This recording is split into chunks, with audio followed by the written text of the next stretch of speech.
అక్కడ వెంకటేశ్వర స్వామి ఉదయం గేటు తీసే దగ్గర నుంచి, ద్వారపాలకుల దగ్గర నుంచి, అర్చకుల దగ్గర నుంచి, అట్లనే ఈ ప్రసాదం టెండర్ల దగ్గర నుంచి అవి ఈరోజు పుట్టినవి కాదు. అనేక ఆచార వ్యవహారాలతోటి, అనేక కట్టుబాట్లతోటి, అనేక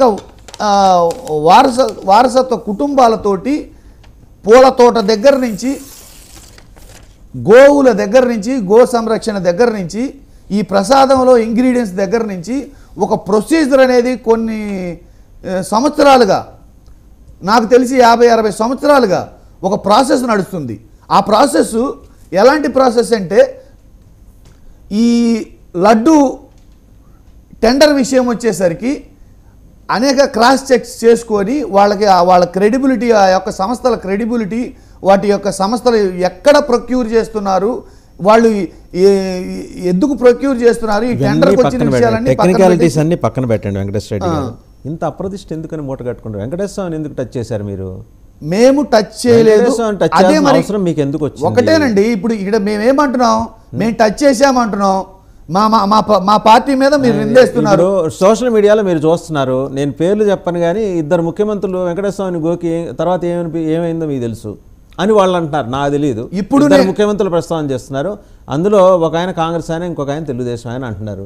మరి అదేందో నాకు తెలియదు, ఆ వివరాలు నాకు తెలియదు. సోషల్ మీడియాలో అది వస్తుంది. వాళ్ళు గోకించుకున్న తర్వాత అంచు మళ్ళీ మీరెందుకు గోక్కోవటం? వెంకటేశ్వర స్వామితో పెట్టుకోవటం ఏంటి అసలు? ఇప్పుడు వెంకటేశ్వర సమస్యలకి గొడ్డుపోయిందా అండి?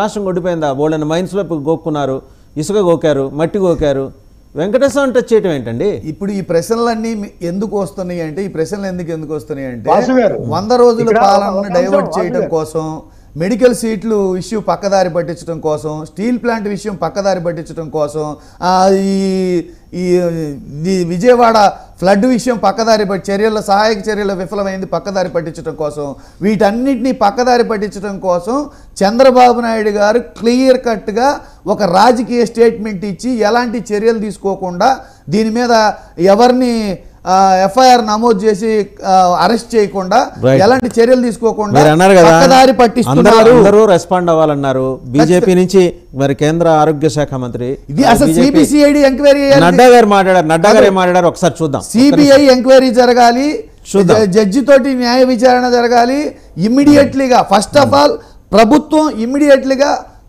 ఫస్ట్ ఇన్వెస్టిగేషన్ రిపోర్ట్ లో నడ్డా గారు మాట్లాడింది చూద్దాం ఒకసారి, ఆయనే మాట్లాడారు.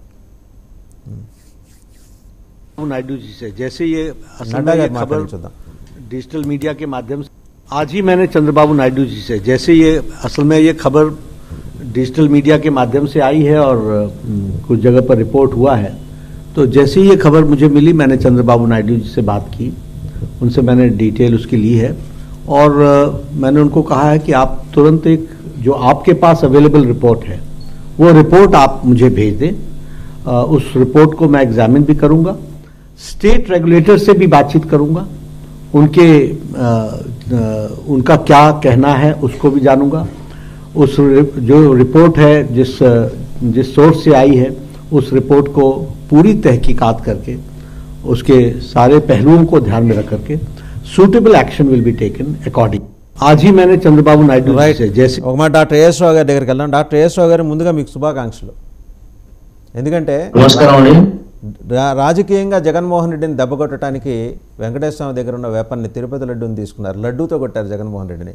ఆయన కనీసం ఇప్పుడు చెవులు వినపట్టం మానేసినా మాట్లాడదామంటే మాట రావట్లేదు, ఆ స్థాయిలో కొట్టారు. రెండు బెనిఫిట్స్, ఒకటేంటంటే హిందూ మత విశ్వాసాలని కన్సాలిడేట్ చేసి హిందువులంతా మీ వెనక ర్యాలీ అయ్యేట్టు చూసుకున్నారు, బీజేపీతో మీ సంబంధాలు చాలా బలంగా మరింత బలపడేట్టు చూసుకున్నారు. కాస్తో కూస్తో బీజేపీ నుంచి ఈయన మీద జగన్ మీద సానుభూతున్న బీజేపీ నాయకులను కూడా దూరం చేసి పారేశారు. సో జగన్మోహన్ రెడ్డి గారు ఇంకా ఇంటి దగ్గర కూర్చోవటమే. రాజకీయంగా వేసిన ఎత్తుగడ, మీరు ఆయన సుప్రీంకోర్టులో ఆయన మీద ఉన్న కేసులు, సిబిఐ కేసులు ఇవన్నీ ఒక ఎత్తు, తిరుపతి లడ్డు ఒక ఎత్తు. కానీ 40 ఏళ్ళ రాజకీయం ఎలా ఉంటుందనేది రుచి చూపించారు. జగన్మోహన్ రెడ్డి కోలుకోవడానికి ఇంకో 25 ఏళ్ళు పడుతుంది ఈ దెబ్బకి.